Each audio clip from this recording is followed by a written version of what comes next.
Hey, welcome back to the Mental Grid. My name is Andre. Thanks so much for tuning in. It's the 29th of August, late on a Tuesday evening. We're in the casual lobby of JNet, playing our AgInfusion, pretty cheesy Whirlpool Sandstorm Junebug deck. Best of luck. Now, this is our third game. We've got two flatlines so far, and DQow Pop has been spectating all the games, so they kind of know what we're up to. AI is kind of a weakness to our deck, and they're aware of that. They're also kind of aware that we have been mooshing Junebug, so I think we're just gonna go for the agenda on this one. The chance of them getting a Film Critic turn 1 is pretty low, so even just getting an Obakata out on the table is relatively sweet. Oh, they might actually just playing that and running to this and think, oh, if it's a Junebug, I don't care because I have 9 cards in my hand. But that might be true. I don't know. We're pretty weak right now to indexing, to deep data mining, stuff like that. But maybe we'll just get 3 points on the board and then put the pressure on where they actually have to contest their stuff. And Obakata they can steal with 9 cards in hand. There's not a lot that a 3 advanced card can be an issue. Especially because they know we're running Junebug. Like, there's not too much to it. Maybe they'll go R&D. Looks like they're probably just going R&D. Mod is coming down. That's a multi-threader. Oh, they're playing some big rig thing. That largely doesn't matter, I don't think. We are running relatively good ice, but who cares? That's subliminal. Yeah, thanks, bud. Value. Did we score this? Yeah, why the heck not? Oh, they're going to go ahead and use their multi-threader to pull in a Dig Deer. It looks like they're going for the Maven build. And that's an issue because Whirlpool is breakable by Maven, as is Sandstorm. Well, that's a good thing that we actually have 3 points on the table, and with 5 cards in hand, we might want to be icing up one of these servers. Not much we can do at this point. They're going to be installing a lot of programs. Unlikely they're beginning installing a lot of resources, so this card doesn't get that much value. It's more in the deck a lot of times, either against the obvious resource matchups or against matchups that play Employee Strike, which Kate easily could be. So, glad it isn't Labyrinthine at least. That's a good one, huh? So, Labyrinthine is super good. If that was a Labyrinthine, we actually probably could still win the game, even if they have a way to break Whirlpool. That card is actually surprisingly fun in Whirlpool decks. I ran the agendas in this deck that are harder to steal, and I think Labyrinthine actually is probably correct. And Magnum Opus is on the table. They're going to have a lot of money, so I'm glad we didn't play this thing. It's not going to matter that much, but we're going to get the money too. Add Subliminal. And my buds. He's always there. This is good against Vamp. Our ability is just good against Vamp if they are playing to Vamp us. There's a chance actually this isn't a Maven deck. But it looks like a Maven deck, right? It looks a lot like a Maven deck. Let's keep drawing. Alright. Do we got ice in here? No, not really. Alright, I guess. Oh, we should have played IPO. Oops, that's fine. We're probably going to be able to play it next turn. It's very unlikely that we'll lose 7 credits this turn with no ice res on the board. We're also like super open to indexing, super open to so much R&D punishment. We just can't, yeah, there you go. Can't find a piece of ice. And that kind of sucks. I think we're also running like 16 pieces of ice in this deck. It's not unreasonable that we have found an ice by now. So we lost to Jackson. This deck doesn't have any recursion. That's actually a relatively big deal. I would have liked to draw the Jackson. It'll probably help us find some ice down the line. And they're not getting their multi-threader credits, which is kind of sweet. And there's that Sandstorm. All right. So we gotta find better ice than that. Sandstorm will do, huh? And that's something. This Sandstorm is basically as good as the AgInfusion ability, and you save 3 credits if you don't res it, which is absolutely hilarious. That's kind of weird. Like, this card's probably better not in AgInfusion. Clone chip on the table might mean that they're spending 2 influence on Clot. I also might want to be running HQ. They get data sucker value. They get a lot of stuff from it. And that looks like Clot. This is also going to turn off our Marcus Batty plays because we have Batty into program trashing, but now we're going to have to. It's going to be very difficult. That's Subliminal. Yeah, and that's good. And we have another self-modifying code. And do they have the MU for all that? Yeah, it looks like they do. Says, go for it. All good. SMC's on our turn. All right, so let's find more ice. Mitsubaku is a fine piece of ice. We don't actually technically need to ice HQ. They're doing something with the multi-threader, and that's another Dig Deer, so Maven has to be coming out here. This is 2 credits to break for Maven. It's not terrible. We don't have anything really reasonable to Mushin no Shin out, so I think we'll just put ice on HQ. Yeah. Yeah, it's fine. I'll just get even more money. Again, if they're running, I'm not respecting Vamp right now. They're not really hitting the Magnum that heavily. So I don't think they're running Vamp. They're probably running all these interesting utility programs if they're running this Dig Deer thing. If they use a clone chip for self-modifying code, they probably don't have another one in hand. I also don't know what Maven is to install. It's probably 5 credits. 5 credits sounds about right. And when their Maven comes in, it'll be 6 strength. Or maybe actually they're running the empty MU breakers. Oh no, there's a Maven. So they're good to go. We have no AI hate in this deck. Surprisingly. That's weird. It's sometimes you like accidentally put AI hate in your deck. A lot of times you do. This card on the table does not protect itself. No piece of ice will protect it relatively well. We need to find beans. They might not run this one. We're just gonna move Shin No Shin out every damn agenda. In some ways, Marcus Betty's okay with Himitsu Bako. And cost him 2 clicks. Doesn't that sound good? Let's just put this in R&D so we can't lose to, because they're going to be running now, but we can't lose to indexing or all the other nonsense. The run events. And then clicking for credits with the Magnum is good. They have their breaker, right? The worst thing they could possibly run into at this point in time is a swordsman. If they have a clone chip on the table, they can always like clone chip for self-modifying code. They would have to trash one of their installed. Bro, not even. They have a lot of MU. There's an E3 feedback implant, so Maven's going to be really, really good. And I'm struggling to figure out how we're going to win this one. Because they can break our 1 win condition. We can just motion something out. Jackson. He's a cool bud. He's a cool dude. 2 clicks left. We can always like motion an Obokata. It'll take some cards out of their hand. It'll put them close to game point. Not exactly game point. We also want to hit a film critic if they have one in their hand. They probably would have installed it by now if they had another film critic. Or if they had a film critic. So I don't know how good that is, but this hand is a bit clunky. I guess we gotta get rid of agendas. We're not gonna get that much draw out of this. Yeah, like, meh. I think it's probably good to keep 1 agenda here. This one actually is protected more in R&D. I don't think there's any cards in their deck they actually need anymore. So I'm not convinced that they're going to have a problem stealing the Obokata. This they actually still have to play a side game. And that is, sometimes you just lose that. They're drawing relatively hard.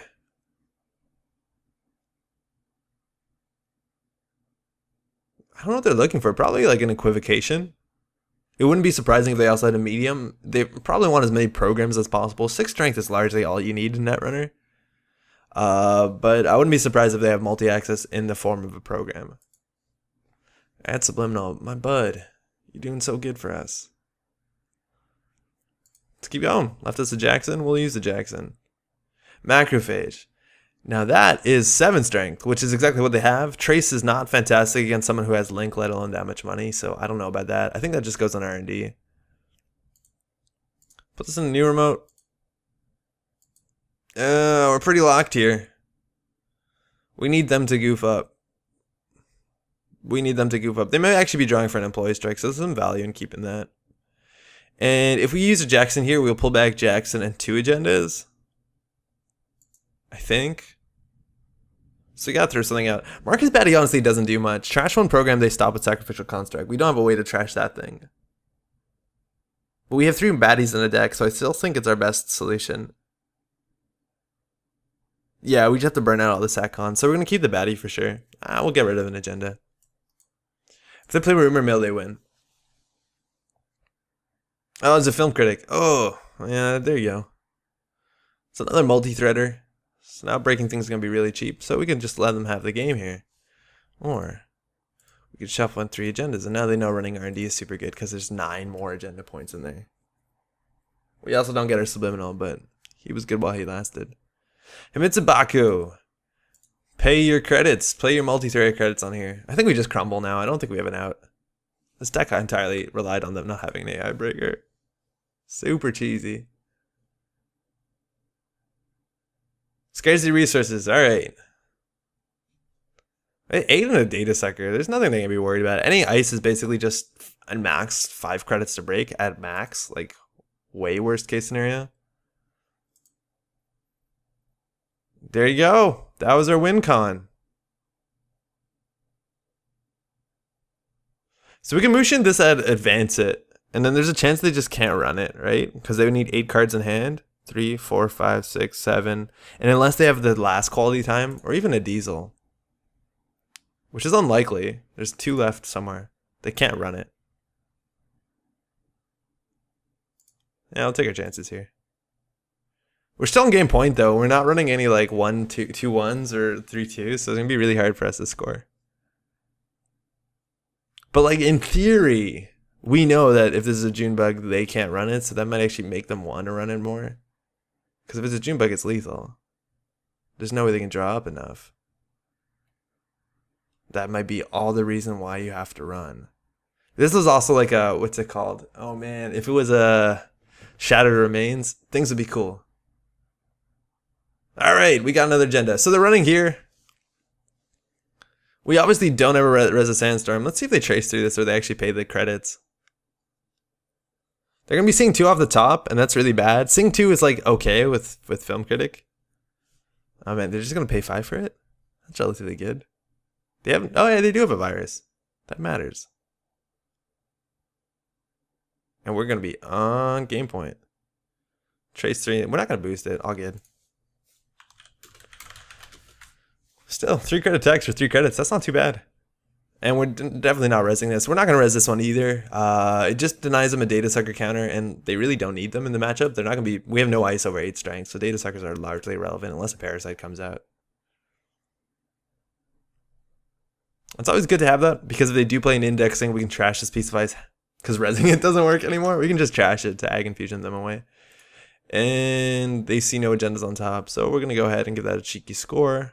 If we draw once, they see 2 new cards. That's bad. So we're on 6 points. But I don't want to draw. Because drawing will be bad. And I want to keep as many cards in HQ so they don't trash either of these. They're definitely going to be running HQ next turn. They trash the Jackson. It's like relatively not good. Icing this up does nothing. It does give a bounce, but like maybe they're playing 1 legwork. Yeah, I don't want to draw up there. I'm not taking advantage of the fact that I've been peeking. So they know that we have Junebug, and I guess we are taking advantage. Oh, now you're taking advantage. Yeah, that's true. They know that we have it, so we're gonna use that information against them. But yeah, if you haven't seen, all you do is put a Junebug on the table, if you might have seen the last game, and then get a Whirlpool into it. This is what happens though in the worst case scenario where they have like an absurd AI breaker, and they can deal with all your ice for super cheap. If we had Caprice, it would be something, but we don't have Caprice. This deck, by the way, is not like a refined idea. This was just a proof of concept. We do have Batty, and Batty is generally cool with trash program subroutines, but yeah, this bad boy is not so good. And they're gonna see 1 new card. Oh, they didn't use E3. That's weird. Yeah, I could have saved a credit on that. I don't know what that's about. As long as they win 1 piece of ice here, oh man.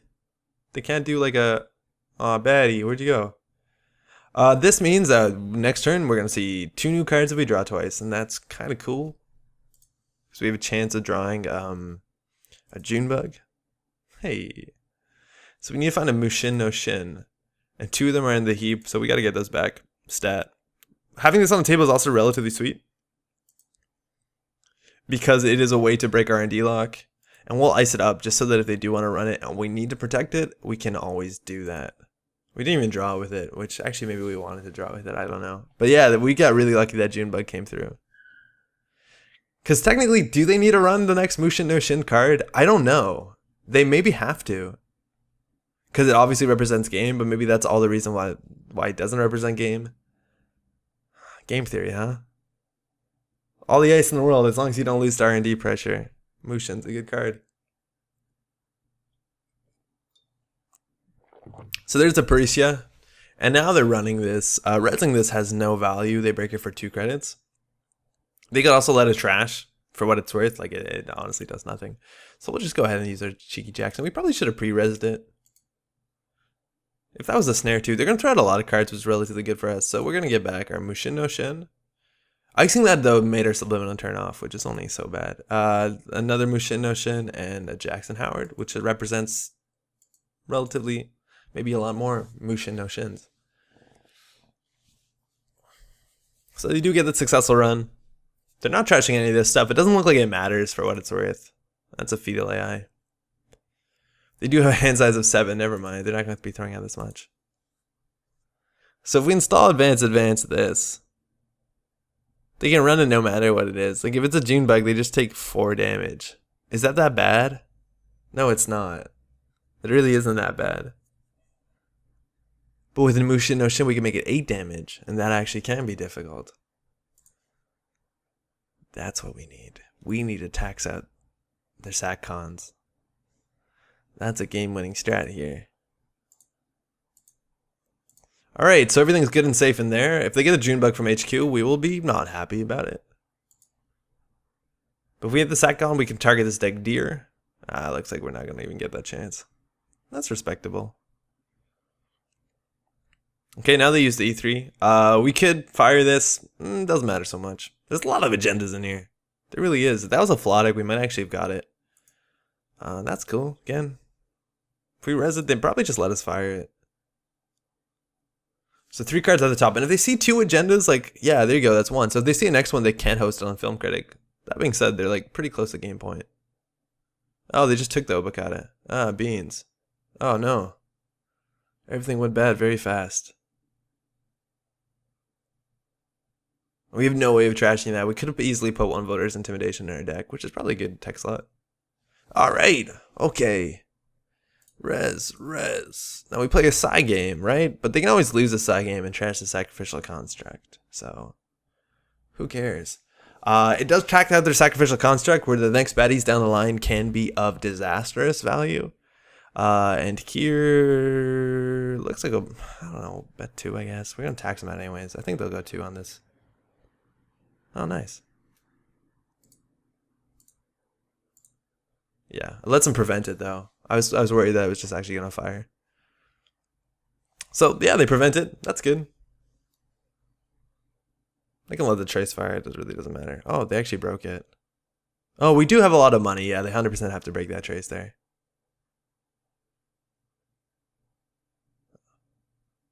All right, that wasn't a bad turn. Avocado. All right, so if we install advance this bad boy, can we win? Thinking. There's a chance we actually have the tempo to win here. So if we install advance this bad boy, it's probably better. Oh, actually, no, it's not better. So they have 2 cards in hand. Now, if they clear the Film Critic, they're going to have 4 credits. To break this, they need 3 credits. But they have to be able to break this twice. So I think we actually win this one. Because if we install advance this one's just as good. But they need credits to steal. It doesn't matter with Film Critic, actually. If they leave this on the Film Critic, what can they do? If they leave this on the Film Critic, they can draw, then be a 4 cards, and they have to run this twice, which is 6. That being said, like, even if this doesn't go through, they win the game. Huh. So which one do we put here? The Fetal does damage if they can't steal it. That's actually relatively good. The Obakata does nothing. Let's put the Fetal. It really doesn't matter, does it? No, it doesn't. This one's technically better. What's less likely, for them to have 4 cards in the hand that they can't steal, or them not to have 2 credits? 4 cards in hand is much more unlikely. Yeah. Yeah, no, this is definitely better. Because they can just run it, like, take 4, run this twice. And then they can probably, yeah, just barely steal the Fetal. So yeah, let's do this. We might have it here. We might actually have the tempo, like the old-fashioned Netrunner tempo win. We also could just lose to R&D or HQ. Like HQ costs nothing. Oh no, our math is relatively long because of multi-threader. Oh no. Yeah, multi-threader bones up all that math. If they run it, they win. Forgot about multi-threader. Now the question is this the Junebug? And that's where we spent a lot of time thinking about this play, so. And we had a Junebug too. Fuck, we could have done the Junebug. I think they'll run for it. Fool me 3 times, right? Oh, they know they need 4 cards in hand for this to be a Junebug. I think we lost no matter what.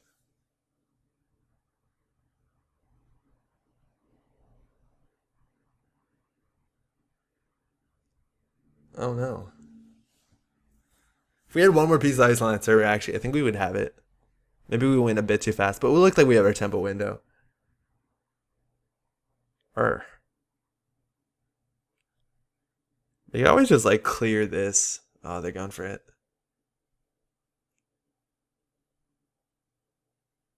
Oh no, we win. Oh yeah, we have an AgInfusion ability. Oh, I think they goofed that a bit. Oh, that's a bit anticlimactic.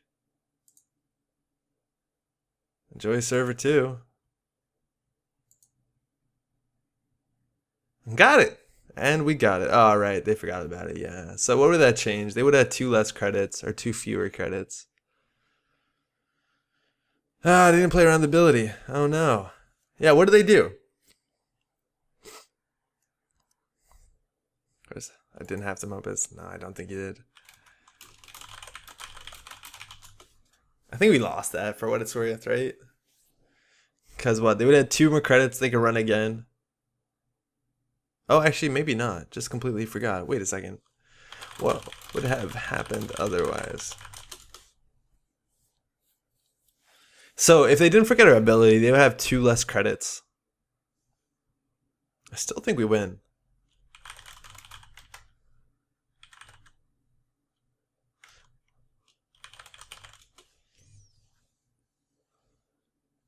Okay, wait a second. Actually, if we put the fetal, I think we win in this case, right? Because if they run it, they would have 2 credits. So they spend 2 on this to break.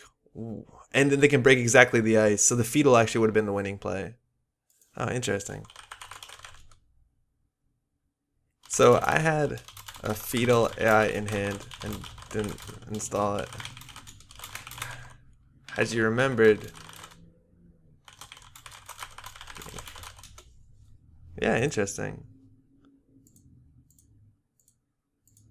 So if they did remember to not take the Mega Mobus because we were playing AgInfusion, and we had the Fatal in there, they wouldn't have enough credits, right? Good game.